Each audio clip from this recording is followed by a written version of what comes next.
Good morning, boys and girls. This is Miss Linda again, and this is our last week in October before we start November, but we want to get some more stories about, what do you think might be in my bowl? Think it might be an orange? Do you think it might be grapefruit? A lime? A lemon? Grapes? No, you're right. I got apples again. I've got apples again. And they're in my bowl. They're in my bowl. So our stories today are all going to be about apples. And this is our last apple one. Do you remember last week I had a pot on my head? Maybe you had one too. And who was I trying to be like? What was that guy's name? Johnny Appleseed, yes. And he went around and he planted apple seeds. And then now we have all these apples. Thanks, Johnny. Thanks, Johnny. Well, I have a really big book today. And it's called Apple Tree, Apple Tree. Look at me. So here we go. This really big book. Look at me and you will see what a friend a tree can be. There's the tree in winter, and spring, and summer, and fall. Apple tree, do you have a house for me? Here's the worm. Yes, I have a house for you. I have a house and a good house too. I have an apple just for you. Would you like to find a worm in your apple? Apple tree, do you have a gift for me? Oh, yes, I have a gift for you. I have a gift and a good gift, too.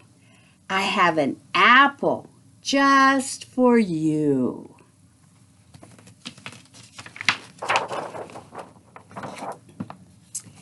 Apple tree, do you have a toy for me? Here's the kitty cat. Yes, I have a toy for you. I have a toy and a good toy, too. I have an apple just for you.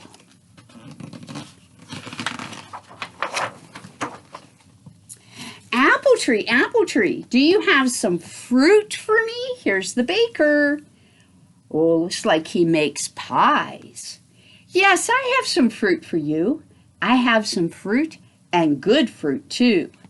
I have some apples just for you. Oh, yum, apple pie. Apple tree, do you have a worm for me? Here's the bird. No, I have no worm for you. Worm is my friend and a good friend too. An apple seed, here's some seeds, like Johnny Appleseed, will have to do. Oh, apple tree, now I see what a friend a tree can be. Then stay here, worm. Stay here with me. Be a good friend for a tree.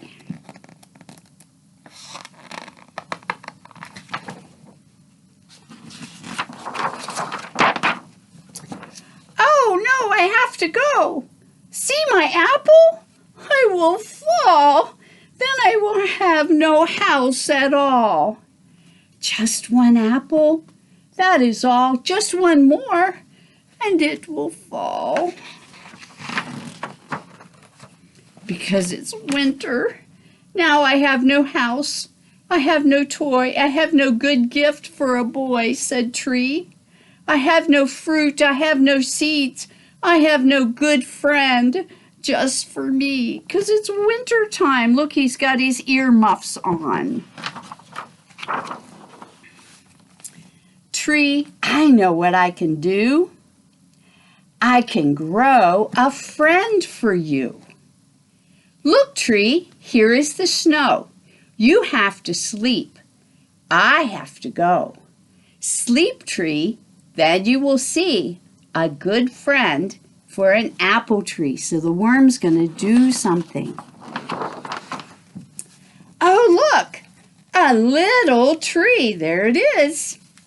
Worm did grow a friend for me. Now I have a friend to say, a friend who will not go away. Now I have an apple tree to be a good friend just for me. And me, said Worm. That's a good story. Good story. Friends are awesome, aren't they? Do you have a good friend?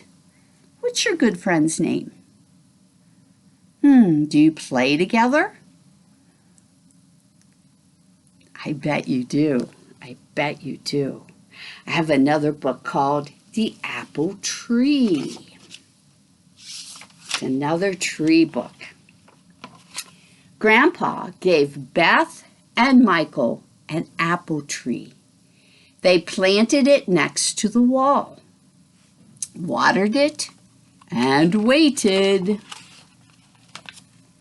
All winter, the wind howled, the snow fell, and the rain lashed. The apple tree stayed the same, bare and still. Beth and Michael waited. Spring came. One morning, there were green shoots on the apple tree. Do you see them?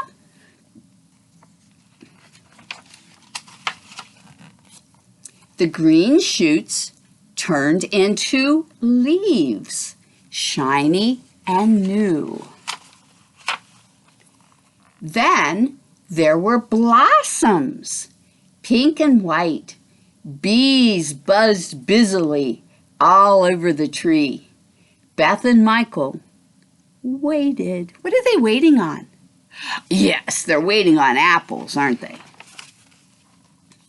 The blossoms withered and blew away.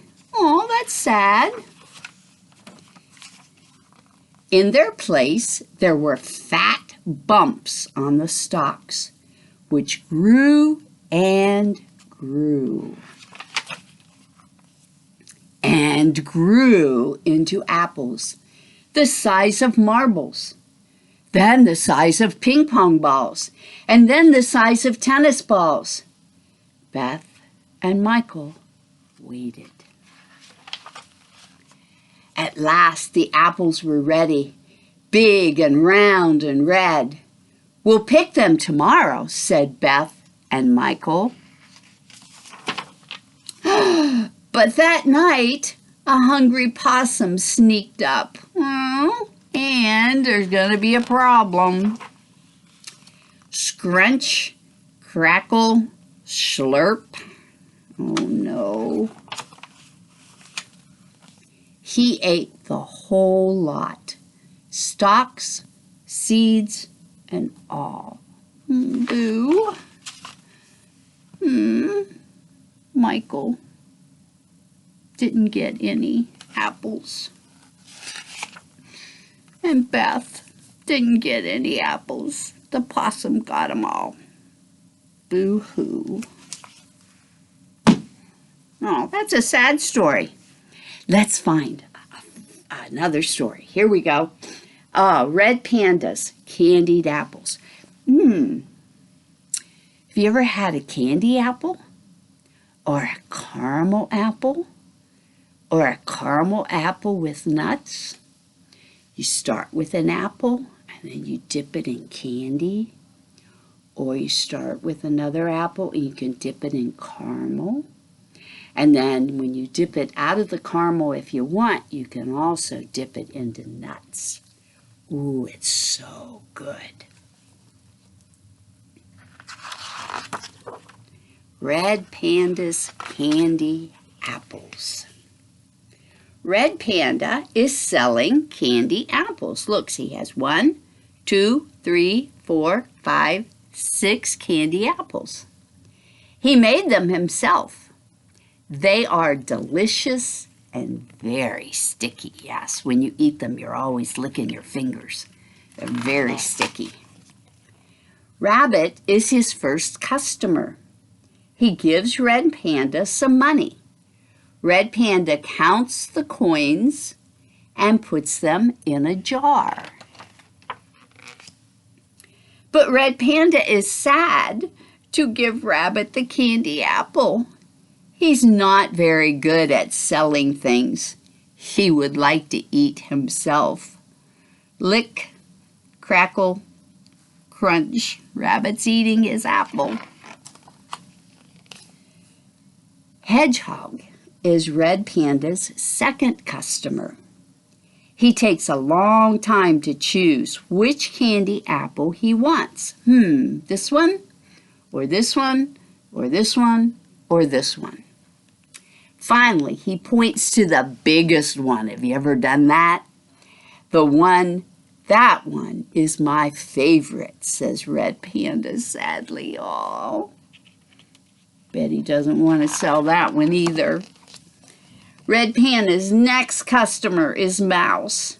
Mouse buys a small candy apple to share with her family. But the candy apple is bigger than she is. Look, she's trying. Here's the mouse, and here's her candy apple. She's having trouble carrying it. Luckily, Mouse has brought a wheelbarrow.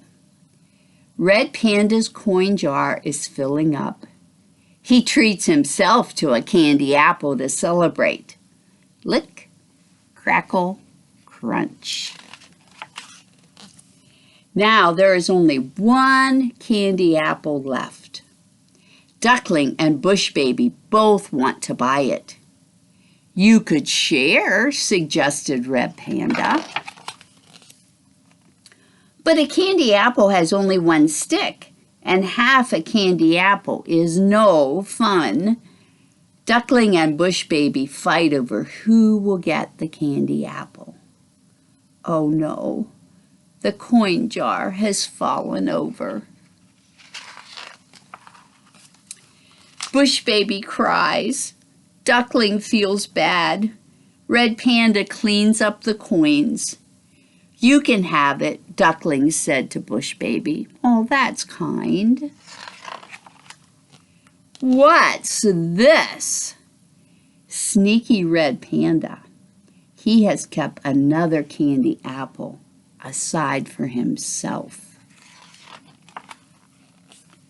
Red Panda sells Duckling and Bush Baby one candy apple each. Hooray, shouts Duckling. Yay, squeals Bush Baby.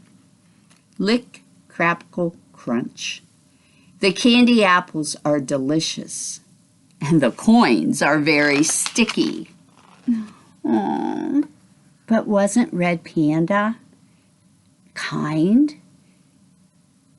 He gave up the red apple that he wanted, the candy apple, and he gave it to Bush Baby.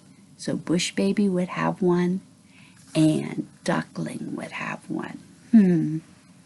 So important to be kind and to share. I hope you have a good week. I will see you next week for it's going to be a new month, November. But at the library, we're calling it Dino-vember. Oh, wonder what that's all about.